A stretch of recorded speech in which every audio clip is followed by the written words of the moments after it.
Hello everyone, welcome to Genic Unstoppable. This is your teacher Anoop Tiwari. So I hope आप सभी लोग बहुत अच्छे से होंगे और अपने एग्जाम्स के लिए, अपने फ्यूचर के लिए बहुत अच्छे से प्रिपरेशन कर रहे होंगे। सो ये जो हमारी सीरीज चल रही है इंजीनियरिंग एप्टीट्यूड में, जो जी स्कोर सीरीज है 15 मार्क्स, वेरी इंपॉर्टेंट एप्टीट्यूड आप लोगों को पता है, बिना एप्टीट्यूड एंड मैथमेटिक्स के आप गेट में रैंक स्कोर नहीं कर सकते। तो यहाँ पर हम लोग CTQ सेशंस यानी कि concept through question, CTQ sessions हम आप लोगों के लिए यहाँ पे ला रहे हैं।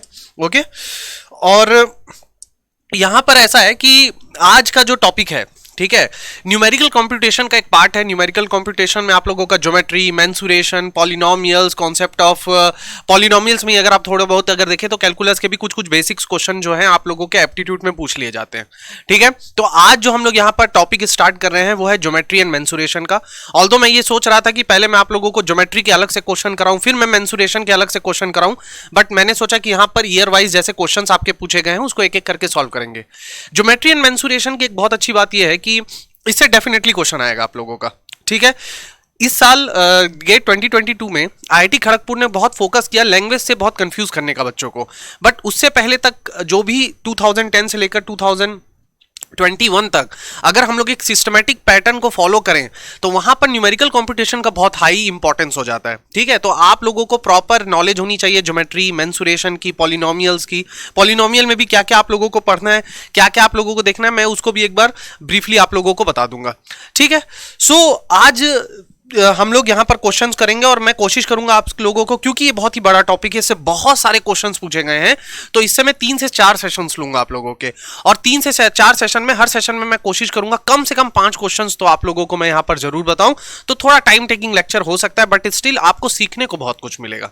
ठीक है, तो चलिए गेट 2014 का सवाल है, कंडक्टेड बाय IIT खड़गपुर।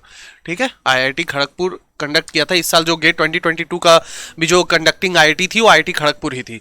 तो देखिए क्वेश्चन क्या है, क्वेश्चन बहुत ही प्यारा है, क्वेश्चन बहुत ज्यादा अच्छा है। क्वेश्चन देखिए, क्वेश्चन क्या कह रहा है आपसे, when a point inside of a tetrahedron, ठीक है, a solid with 4 triangular surfaces, आपको एक हिंट दे दिया है इसने, solid surface with 4 triangular surfaces is connected by a straight lines to its corners, how many internal planes are created with these lines?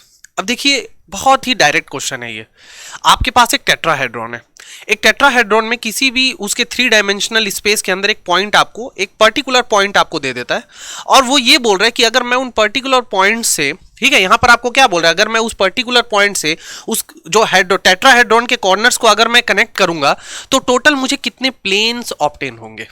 ठीक है, इस क्वेश्चन को बनाना तभी आसान हो पाएगा जब आपको यह पता होगा कि टेट्राहेड्रॉन होता क्या है। अगर आपको यही नहीं पता है कि टेट्राहेड्रॉन क्या होता है, आप इस क्वेश्चन को बना ही नहीं पाएंगे। अच्छा, यहां पर इन्होंने बस एक हिंट ये दे दिया है कि it is a solid with 4 triangular surfaces. अब चलिए मैं आप लोगों को क्या करता हूं ना, टेट्राहेड्रॉन बना के दिखाता हूं।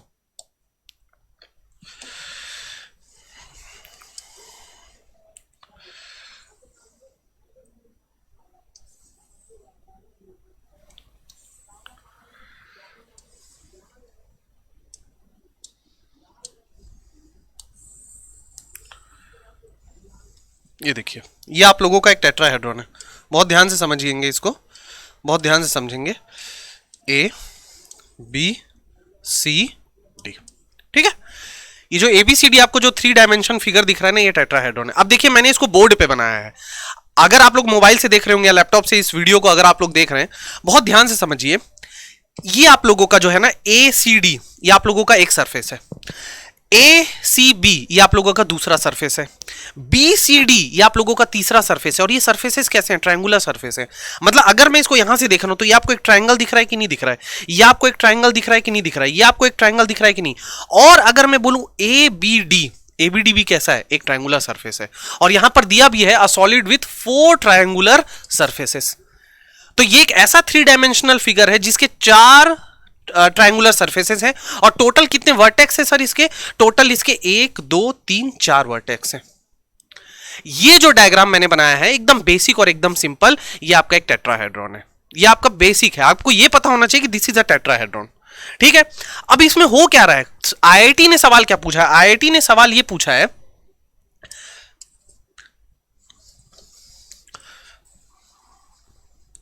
आईआईटी ने सवाल ये पूछा है कि सर हम क्या कर रहे हैं ना, हम यहां पर कोई भी एक रैंडम पॉइंट ले रहे हैं, let the point be P, कोई भी एक रैंडम पॉइंट इस टेट्राहेड्रॉन के अंदर ले रहे हैं, ठीक है, मैंने point inside of a tetrahedron, ठीक है। अब मैं क्या कर रहा हूं, इन पॉइंट्स को मैं किससे कनेक्ट कर रहा हूं, बहुत ध्यान से देखिएगा, मैं इन पॉइंट्स को इनके वर्टेक्स से कनेक्ट कर रहा हूं। तो चलो मैं इसको ऐसा करता हूं ना, इसके वर्टेक्स से कनेक्ट करता हूं, 1 2, ये मैंने क्या किया, ये मैंने कनेक्ट कर दिया, ठीक है। मैंने क्या किया, एक टेट्राहेड्रॉन लिया, उसके अंदर मैंने एक रैंडम पॉइंट लिया, और उस रैंडम पॉइंट से मैं क्या कर रहा हूं, उनके चारों वर्टेक्स को क्या कर रहा हूं, कनेक्ट कर दे रहा हूं। अब आपसे ये बोल रहा है कि कितने प्लेन्स मुझको ऑब्टेन होंगे। तो यहां पर मैं आप लोगों से एक सवाल पूछना चाहता हूं, अगर मैं एक प्लेन को बनाना चाहता हूं, if I want a plane, if I want a plane, ठीक है, अगर मैं किसी 3 डायमेंशनल स्पेस में किसी प्लेन की बात करता हूं तो मुझे टोटल कितने कोऑर्डिनेट्स की जरूरत पड़ती है, मुझे वहां पर 3 कोऑर्डिनेट्स की जरूरत पड़ती है। देखिए, अगर मैं एक लाइन की बात करता हूं, अगर मैं एक लाइन की बात करता हूं तो एक लाइन की फॉर्मेशन के लिए मुझे 2 डिस्टिंक्ट पॉइंट की जरूरत पड़ती है। लेकिन अगर मैं प्लेन की बात करता हूं तो प्लेन को बनाने के लिए मुझे कम से कम मिनिमम मैं मिनिमम की बात कर रहा हूं, मिनिमम 3 पॉइंट्स की मुझे जरूरत पड़ती है। तो यहां पर ये जो मेरा पी पॉइंट है, ये जो मेरा पी पॉइंट है, ये तो फिक्स है, हमने क्या किया, एक रैंडम पॉइंट टेट्राहेड्रॉन के अंदर ले लिया है। तो यहां पर अगर मैं इस पी को इन कम से कम मुझे यहां पर कितने वर्टेक्स से कनेक्ट करना पड़ेगा ताकि मुझे एक प्लेन ऑब्टेन हो, मुझे कम से कम वहां पर 2 वर्टेक्स से कनेक्ट करना पड़ेगा। समझ में आ रहा है? अच्छा, यहां पर आप कंफ्यूज हो सकते हैं कि सर 1 2 3 1 2 3 पॉइंट्स मुझे मिनिमम चाहिए एक प्लेन को बनाने के लिए, लेकिन ये जो पॉइंट पी है ये आपका फिक्स है, और क्योंकि ये पॉइंट आपका फिक्स है इसलिए एक्चुअली में इस क्वेश्चन के अकॉर्डिंग मुझे इस पी के साथ 2 ऐसे पॉइंट्स चाहिए या 2 वर्टेक्सेस मुझे चाहिए ताकि मैं एक प्लेन की फॉर्मेशन कर सकूं। तो ऐसे मेरे पास कितने प्लेन बनेंगे, तो देखिए मेरे पास टोटल वर्टेक्स कितने हैं सर, मेरे पास 4 वर्टेक्स है, और इस पी के साथ मुझे कितने पॉइंट्स की जरूरत है एक प्लेन को कंस्ट्रक्ट करने के लिए, 2, यानी कि आपका जो आंसर हो जाएगा वो हो जाएगा 4C2। We just have to select the points to form a plane. और जब सिर्फ सिलेक्शन की बात आती है वहां पर हम क्या यूज करते हैं, कॉम्बिनेशन को यूज करते हैं। तो यहां पर जो आंसर आ जाएगा वो आपका क्या आ जाएगा, 4/2 इंटू 3/1, ये आ जाएगा 6। तो जो करेक्ट आंसर होगा आपका वो होगा 6। बहुत अच्छा क्वेश्चन है ये, बहुत अच्छा। अच्छा, यहां पर गलती कहां हो सकती है आपसे, इस क्वेश्चन में गलती क्या हो सकती है, आपके पास 4 वर्टेक्स है, आपके पास 4 वर्टेक्स है, आप क्या कर सकते हैं, यहां पर आपको इन 4 वर्टेक्स में 3 पॉइंट्स की जरूरत है इस क्वेश्चन में यहां पर एक प्लेन को फॉर्म करने के लिए। तो आप यहां पर गलती कर सकते हैं 4C3 करके। अगर आप ये 4C3 कर देंगे ना तो आपका आंसर गलत आ जाएगा, ठीक है। चलिए, तो ये रहा ये कॉन्सेप्ट। आई होप आपको ये क्वेश्चन बहुत अच्छा लगा होगा, और ये बहुत अच्छा क्वेश्चन है सीखने के लिए। This is a very good question. Okay, basic question है but you can learn a lot from it. चलिए अगला क्वेश्चन, बहुत इजी क्वेश्चन है, गेट 2014 सिविल इंजीनियर्स के लिए क्वेश्चन आया था, GATE 2014 again conducted by IIT Kharagpur, ठीक है, सिविल इंजीनियर्स का। बहुत ही बेसिक और बहुत इजी क्वेश्चन है related to quadrilateral and triangle. चलिए पढ़ते हैं क्या बोल रहा है question. The smallest angle of a triangle is equal to the 2/3 of the smallest angle of a quadrilateral. मेरे पास एक ट्राइंगल है, मेरे पास एक ट्राइंगल है, और मेरे पास एक क्वाड्रिलेटरल है, ठीक है।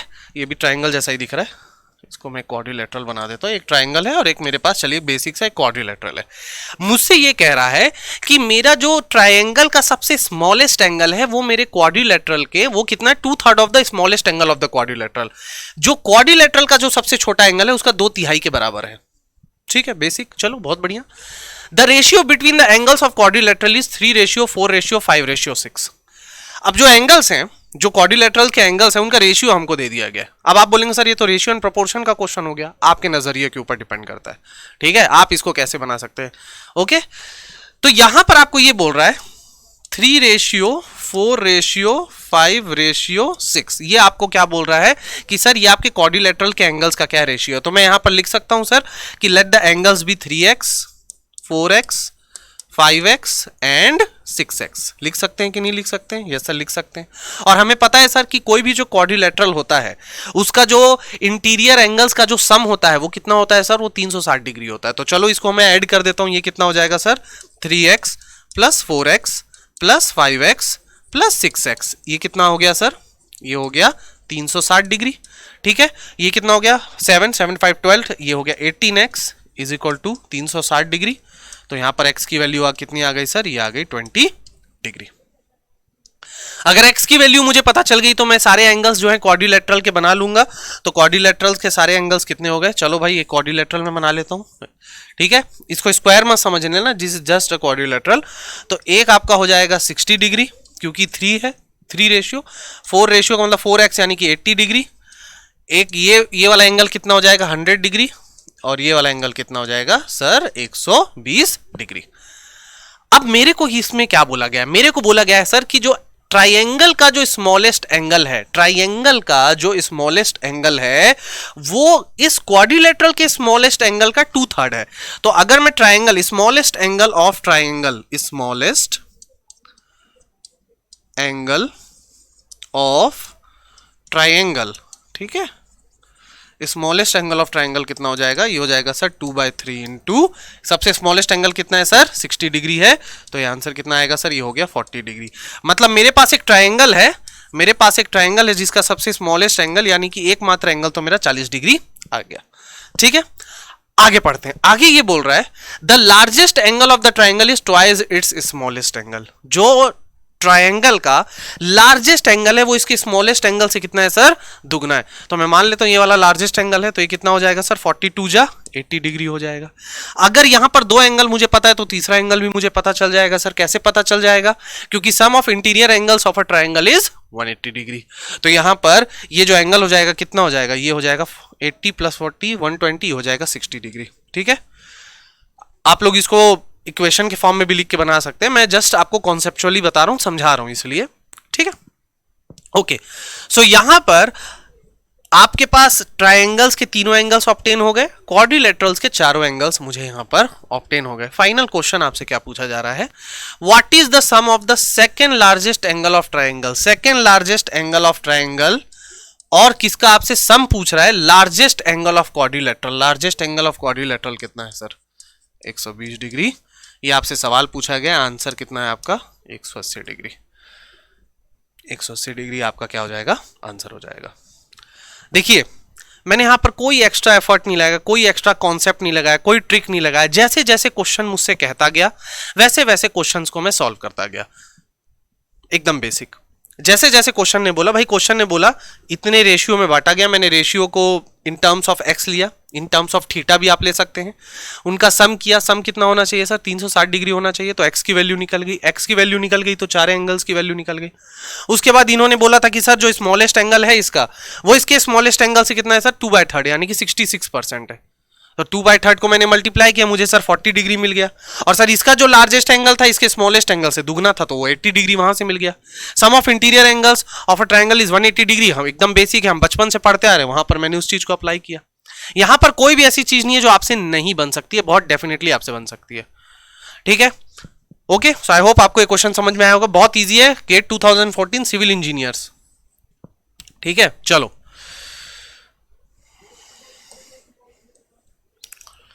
Very good question, GATE 2015। ठीक है, गेट 2015 का सवाल। चलो क्या बोल रहा है सवाल आपसे, आपसे सवाल बोला है इन अ ट्रायंगल PQR। यहां पर आप एक ट्रायंगल देख रहे होंगे, ट्रायंगल PQR। ठीक है, PS is the angle bisector. PS जो है आपका एंगल बाइसेक्टर है। एंगल बाइसेक्टर का मतलब मतलब ये यहां पर ये जो वर्टेक्स पीस है, ये जो आप लोगों का जो साइड QR को जो इंटरसेक्ट कर रहा है PS, तो ये एंगल इस बड़े वाले एंगल को, एंगल P को ये क्या कर रहा है, दो इक्वल एंगल में डिवाइड कर रहा है, उसको एंगल बाइसेक्टर कहते हैं अपन। ठीक है, ओके, ऑफ एंगल QPR। ठीक है, and QPS is 60 degree. Angle QPS is 60 degree, मतलब ये वाला एंगल आपको दे दिया गया है, ये आपका 60 डिग्री है। एंगल बाइसेक्टर है तो ये भी 60 डिग्री ही होगा। एंगल बाइसेक्टर का मतलब यही होता है कि वो जो पर्टिकुलर वो जो बड़ा सा एंगल है, एंगल QPS, जिसको वो बाइसेक्ट कर रहा है, ठीक है, दो इक्वल एंगल में बांट रहा है, तो अगर एक एंगल 60 डिग्री है तो दूसरा एंगल भी 60 डिग्री होगा। तो यहां से मैं लिख सकता हूं sir angle QPS is equal to 120 degree. Angle QPS 120 degree है। चलो ठीक है, उसके बाद लिखा है what is the length of PS। PS का लेंथ कितना होगा, ये आपसे सवाल पूछा जा रहा है। बहुत इजीली इसको कैलकुलेट किया जा सकता है। एक फॉर्मूला मैं आप लोगों को बता देता हूँ। आप लोगों ने ट्रायंगल का एरिया निकालने का फॉर्मूला पढ़ा होगा। मान लीजिए मेरे पास एक ट्रायंगल है ए बी सी, ठीक है, ये कुछ एंगल है थीटा, ये कुछ परपेंडिकुलर है जिसका हाइट है h। तो अगर मैं ट्रायंगल का एरिया कैलकुलेट करना चाहता हूं तो मेरे पास हेरॉन्स फॉर्मूला है, ठीक है। हेरॉन्स फॉर्मूला क्या है? Heron's formula sir under root of s into s minus a into s minus b into s minus c, ठीक है, जिसमें एस क्या होता है सर? सेमी पेरीमीटर होता है। Okay, well and good.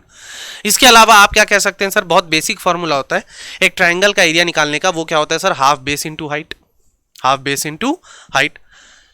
उसके बाद सर इक्विलेटरल ट्रायंगल का अपना एरिया होता है √3/4 बी स्क्वायर, आइसोसेलेस का होता है, और स्केलिन ट्रायंगल का तो हेरॉन्स फार्मूला से हम निकालते हैं, बहुत सारा है। इसके अलावा भी एक फार्मूला होता है जो हम बहुत ज़्यादा ध्यान नहीं देते, लेकिन वो बिल्कुल करेक्ट अप्रोच होता है एक किसी ट्रायंगल के एरिया को निकालने के लिए। और वो क्या होता है? अगर मेरे पास एक ट्रायंगल है ए बी सी, ठीक है, इसको मैं थीटा दे देता हूं, इसको मैं क्या ले देता हूं? अल्फा दे देता हूं मान लीजिए, और इसको मैं क्या देता हूं? बीटा दे देता हूं, कुछ भी एंगल दे देता हूं, ठीक है। तो ये जो ट्रायंगल है एबीसी, ट्रायंगल एबीसी, इसका जो एरिया होगा ना, वो एरिया होगा half into product of two sides, product of two consecutive sides into sine of the angle between them. क्या कहा मैंने? यहां पर अगर मैं इस ट्रायंगल का एरिया कैलकुलेट करना चाहता हूं तो मैं कोई भी दो alternate, half into product of two alternate sides, alternate मतलब एक के बाद एक वाले साइड्स, और वो जो दो साइड्स हैं उनके बीच का जो इंक्लूडेड एंगल है उसको कंसीडर करेंगे साइन के साथ। मतलब मैं समझा रहा हूं आपको। अगर मैं कह रहा हूं एरिया ऑफ ट्रायंगल एबीसी, इसको मैं लिख सकता हूं half A B into A C, A B into A C into sine, ये क्या होगा? थीटा। ये किसके बराबर होगा सर? ये इक्वल टू होगा हाफ इनटू, मैं लिख सकता हूं A B into B C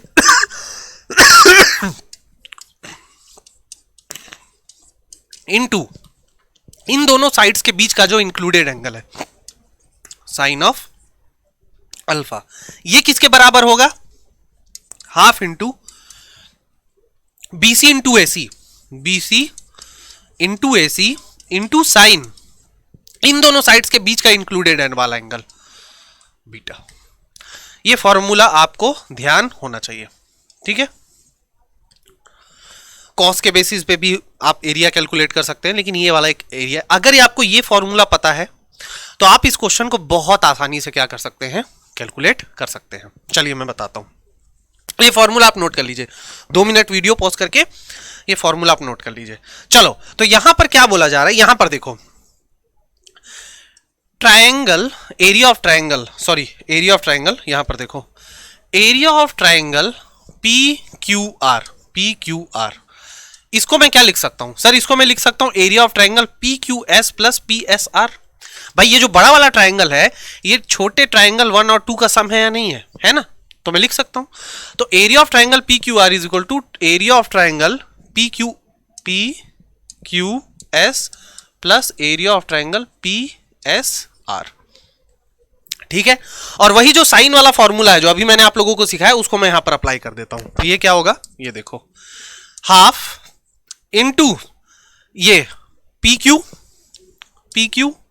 into ये क्या है sir? P R into sine. अच्छा, ये 60 डिग्री है तो ये भी 60 डिग्री होगा, तो टोटल कितना होगा सर? 120 डिग्री। तो ये क्या हो गया? Sine 120 degree is equal to half into, अब यहां पर देखो क्यूपी, देखो पी क्यू एस के लिए तो P Q into P S into sine 60 degree, ये क्या हो गया? साइन 60 डिग्री प्लस यहां पर मैं लिख रहा हूं half into P S into P R sine 60 degree. Okay, इसको मैं ऐसे लिख सकता हूं कि नहीं लिख सकता हूं? लिख सकता हूं। अब यहां पर देखो, मैं इसको आगे और फॉरवर्ड कर रहा हूं। ये देखो, ये क्या हो गया सर? हाफ इनटू, अच्छा पी क्यू की वैल्यू कितनी है सर? आर। पी आर की वैल्यू कितनी है sir? Q into sine 120 degree. अब साइन 120 डिग्री आपके पास स्केल से आप डायरेक्टली निकाल सकते हैं, या फिर साइन 120 डिग्री को मैं क्या लिख सकता हूं सर? साइन 120 डिग्री को मैं लिख सकता हूं साइन 90 प्लस 30 डिग्री। अच्छा 90 प्लस 30 ये कितना हो जाएगा सर? ये हो जाएगा cos 30 डिग्री। अच्छा प्लस होगा कि माइनस होगा? प्लस होगा कि माइनस होगा? तो बहुत ध्यान से देखो, अगर मैं क्वाड्रेंट की बात करता हूं, first quadrant, second quadrant, third quadrant और ये हो गया आपका फोर्थ क्वाड्रेंट। तो सेकंड क्वाड्रेंट में जो साइन की वैल्यू होती है वो पॉजिटिव होती है। साइन की वैल्यू क्या होती है सर? पॉजिटिव होती है।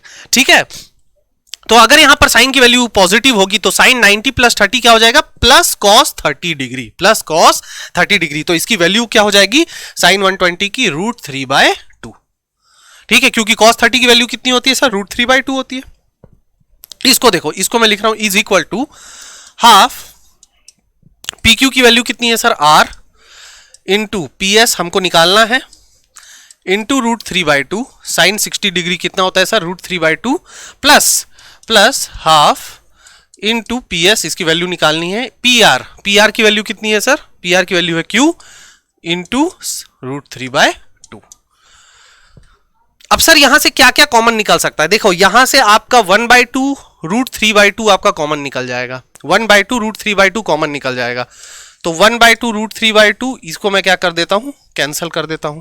तो यहां से कितना हो जा रहा है sir? RQ is equal to P S common R plus Q।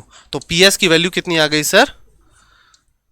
QR upon R plus Q। ये आपकी फाइनल वैल्यू आ जाएगी। ये आपकी क्या हो जाएगी? Final value. देखिए कहीं आपका आ रहा है ऐसा, QR upon R plus Q। B option is the right answer. बहुत बेसिक सा फॉर्मूला है। The area of the triangle is half into the product of two consecutive sides into sine of the angle included between them. ठीक है, समझ में आया? उसी concept को मैंने यहां पर यूज किया। मैंने यहां पर लगाया सर कि जो बड़ा वाला ट्राइंगल का जो एरिया है वो उनके दो छोटे छोटे ट्राइंगल के एरिया के सम के बराबर होगा। ठीक है, तो यहां से हम क्या कर सकते हैं? इस क्वेश्चन को सॉल्व कर सकते हैं बहुत ज्यादा आसानी से। चलिए, तो इसको आप लोग नोट कर लीजिएगा। और ये जो साइन 120 डिग्री वाला है ये हमने बेसिक्स पढ़ा है। ऑल शुड टेक कॉफी, सबको चाय पीनी चाहिए या कॉफी पीनी चाहिए, जो भी आप कह दो। तो ऑल का मतलब यहां पे सारे एंगल पॉजिटिव होते हैं। शुड का मतलब एस, यानी कि साइन थीटा यहां पर, यानी कि साइन का एंगल यहां पॉजिटिव होता है, यहां टेन का एंगल पॉजिटिव होता है, यहां कॉस का सारे एंगल्स पॉजिटिव होते हैं। तो यहां से आप, ये बेसिक्स है, ये चीजें आपको पता होनी चाहिए। ऑल्दो आपके पास कैल्सी है तो आप कैल्सी में भी डायरेक्टली पुट करके आंसर निकाल सकते हैं। ठीक है, चलो इसको आप नोट कर लीजिएगा। Again a very good question. GATE 2015 conducted by IIT Kanpur, यानी कि जो 2013 भी जो अभी जो नेक्स्ट ईयर जो गेट होने वाला है वो भी कानपुर ही कंडक्ट करेंगे आपका। ठीक है, चलो आगे बढ़ते हैं। बहुत बढ़िया, बहुत अच्छा क्वेश्चन है, बहुत ही प्यारा क्वेश्चन, बहुत ही प्यारा क्वेश्चन। मतलब क्या बताऊं मैं, जो मतलब आईआईटीज के क्वेश्चन लिटरली, मतलब हम लोग भी टेस्ट सीरीज बनाते हैं, हम भी अपनी तरफ से क्वेश्चन सोचते हैं, हम देते हैं। ठीक है, एज अ फैकल्टी मुझे 4 से 5 साल का एक्सपीरियंस है। एप्टीट्यूड में रिसेंटली ही जेनिक में पढ़ाना स्टार्ट किया, लगभग 2 साल होने वाले हैं। बट स्टिल जो क्वेश्चन फ्रेमिंग की जो ब्यूटी है, जो आईआईटीज मैं इतने सारे कॉम्पिटिटिव एग्जाम्स को देखता हूं, आपके बैंकिंग में भी एप्टीट्यूड के क्वेश्चंस आते हैं, जेई लेवल पे भी आते हैं, बट वो क्वेश्चंस की जो ब्यूटी है जो आईआईटी सेट करता है ना, लिटरली वैसा कहीं नहीं मिलता। मतलब आई नो मैं थोड़ा ऑफ द टॉपिक हो रहा हूं लेक्चर से, बट स्टिल एक अलग ही चीज है। चलिए क्वेश्चन को पढ़िए, कितना प्यारा क्वेश्चन है। From a circular sheet of paper of radius 30 centimetre. मेरे पास एक सर्कुलर शीट ऑफ पेपर है जिसका रेडियस है 30 सेंटीमीटर, 30 सेंटीमीटर। ठीक है, 30 centimetre. A sector 10% area is removed. Sector का मतलब होता है उसके एरिया का कुछ पार्ट है, 10% पार्ट उसके एरिया का वो क्या कर दिया गया है? रिमूव कर दिया गया है। तो चलो इसको रिमूव कर देते हैं। ये पूरा एरिया जो है, ठीक है, ये वाला जो एरिया है, ये वाला एरिया, ये एरिया इसका रिमूव कर दिया गया। ये एरिया क्या कर दिया गया है? ये रिमूव कर दिया गया, मतलब इसको हटा दिया गया है। ठीक है, तो अगर मैं इसको हटा रहा हूं तो ये कैसा बन जाएगा? ये कुछ ऐसा बन जाएगा। चलो इसको मैंने हटा दिया, ये कुछ ऐसा बन गया।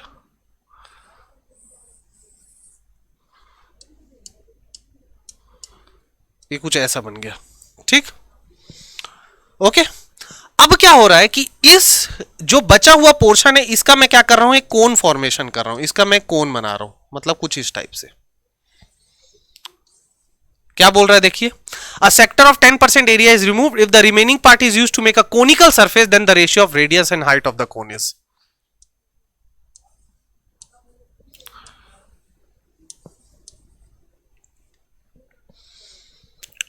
मेरे पास एक सर्कुलर शीट ऑफ पेपर था जिसका रेडियस कितना था सर, 30 सेंटीमीटर था। उसके एरिया से 10% पार्ट मैंने रिमूव कर दिया और उस जो बचा हुआ पार्ट था उसका मैंने क्या किया, एक कोन बनाया।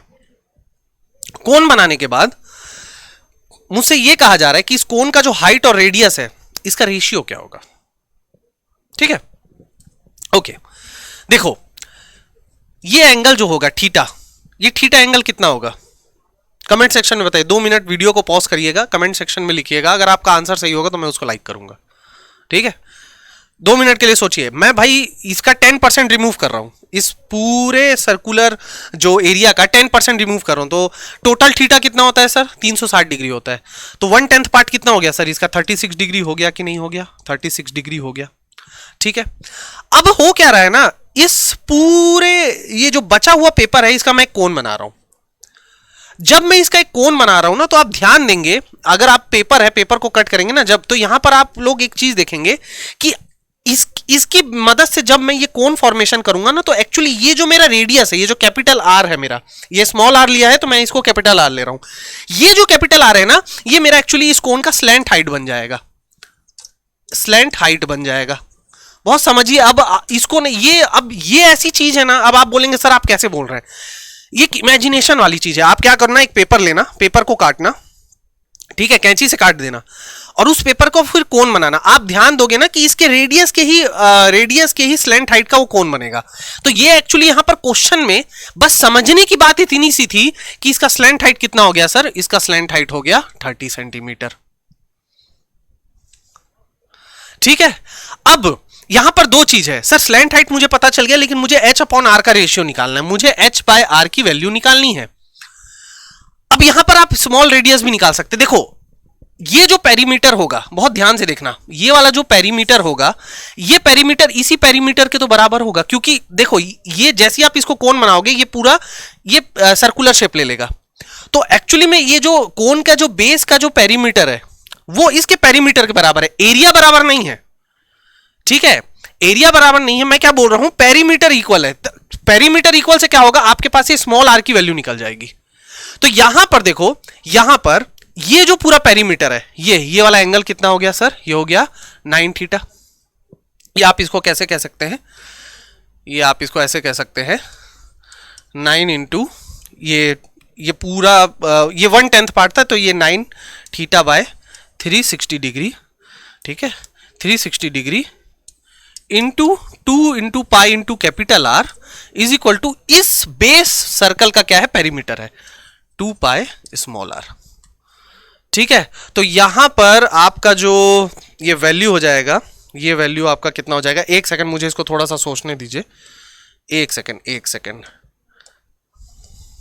यहां पर मैंने थोड़ा सा यहां पर गड़बड़ लिखा है, यहां पर बहुत ध्यान से मुझको सोचने दीजिए। ये वाला जो एरिया है, ये जो पेरीमीटर है, ये वाला पेरीमीटर, ये इसके पेरीमीटर के बराबर हो जाएगा। स्लैंट हाइट कितना है आपका, 30 सेंटीमीटर। अगर आप ये रेडियस कैलकुलेट कर लिए ना, उसके बाद तो आपके लिए काम बहुत आसान हो जाएगा। क्यों काम आपका आसान हो जाएगा, क्योंकि ये देखिए ये एक 90 डिग्री एंगल है, ये क्या है, एक राइट एंगल ट्राइंगल है। तो इससे क्या करेंगे आप, h की वैल्यू निकाल लेंगे। एक बार h की वैल्यू निकल गई, r की वैल्यू भी निकली हुई है, h/r की वैल्यू आप डायरेक्टली कैलकुलेट कर लोगे। अब देखो यहां पर ये जो आपका पेरीमीटर है, ये पेरीमीटर कितना हो जाएगा, 270 डिग्री। नहीं यहां पर ये सॉरी एक गलती, यहां पर ये 36 डिग्री है, तो ये वाला एंगल कितना हो जाएगा, 360 minus 36 by 360 into 2 pi R. बहुत बेसिक है यार ये, into 2 pi capital R is equal to 2 pi into small R. तो 2 पाई तो आपस में कैंसिल हो जाएगा, 360 माइनस 36 यानी कि ये कितना हो जाएगा, 1 माइनस 1/10 यानी कि 9/10, 9/10 into capital R is equal to small R. बस इतना सही कॉन्सेप्ट है इसमें, इतना सही कॉन्सेप्ट है। 2 कॉन्सेप्ट लग रहे हैं कि सर जब मैं इस कटे हुए कागज को जब मैं कोन में कन्वर्ट करूंगा तो इसका जो रेडियस होगा इसके स्लैंट हाइट के बराबर हो जाएगा, और इसका जो रेडियस होगा ना सर, इसका जो कोन का रेडियस होगा वो इस सर्कल के रेडियस का 90% होगा। ठीक है, यहाँ पे 9/10 मतलब 90%। तो यहाँ पर r की वैल्यू कितनी है, r की वैल्यू 30 है, तो स्मॉल r की वैल्यू कितनी हो जाएगी, 27 सेंटीमीटर। एक बार ये r की वैल्यू आ गई, यहां पर आपको 30 सेंटीमीटर दिया तो h की वैल्यू आ जाएगी। h की वैल्यू कितनी हो जाएगी सर, 30 स्क्वायर माइनस 27 स्क्वायर। ठीक है, तो h की वैल्यू आपकी कितनी हो जाएगी, तो h की वैल्यू मेरे पास कैलसी है, मैं इसको कैलकुलेट कर लेता हूं। तो ये वैल्यू आपकी हो जाएगी 30 का स्क्वायर यानी कि 900 माइनस 27 का स्क्वायर 729।